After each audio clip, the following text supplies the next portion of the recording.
Andhra style చేపల పులుసు మామిడికాయ వేస్ట్ చేశాను. కాంబినేషన్ అద్దరిపోతుంది. తెలియని వాళ్ళు ఎవరైనా ఉంటే డెఫినెట్గా ట్రై చేయండి. ప్రాసెస్ కూడా ఈజీ. ముందుగా పెద్ద నిమ్మకాయ సైజ్ అంత చింతపండుని నానబెట్టుకోవాలి. మీడియం సైజులో ఉన్న 2 ఆనియన్ 1 టొమాటోని కోర్స్గా గ్రైండ్ చేసుకుని మసాలా కోసం మెంతులు, జీలకర్ర, ధనియాలు డ్రై రోస్ట్ చేసుకుని కంప్లీట్గా చల్లారిన తర్వాత మిక్సర్ జార్లోకి ట్రాన్స్ఫర్ చేసుకుని అల్లం వెల్లుల్లి కూడా యాడ్ చేసి కోర్స్గా గ్రైండ్ చేసుకోవాలి. ఇప్పుడు కడాయిలో ఆయిల్ హీట్ చేసుకుని ముందుగా గ్రైండ్ చేసుకున్న ఆనియన్ టొమాటో పేస్ట్తో పాటు కొంచెం సాల్ట్, పసుపు, కరివేపాకు యాడ్ చేసుకుని ఆనియన్ పచ్చి స్మెల్ పోయేంత వరకు ఫ్రై చేసుకున్న తర్వాత గ్రైండ్ చేసుకున్న మసాలా కూడా యాడ్ చేసుకుని మరొక 2 to 3 minutes ఫ్రై చేసుకోవాలి.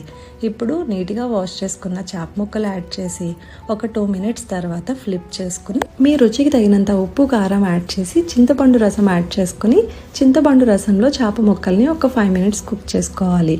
అప్పుడే చేప ముక్కకి పులుపు బాగా పట్టి టేస్ట్ బాగుంటుంది.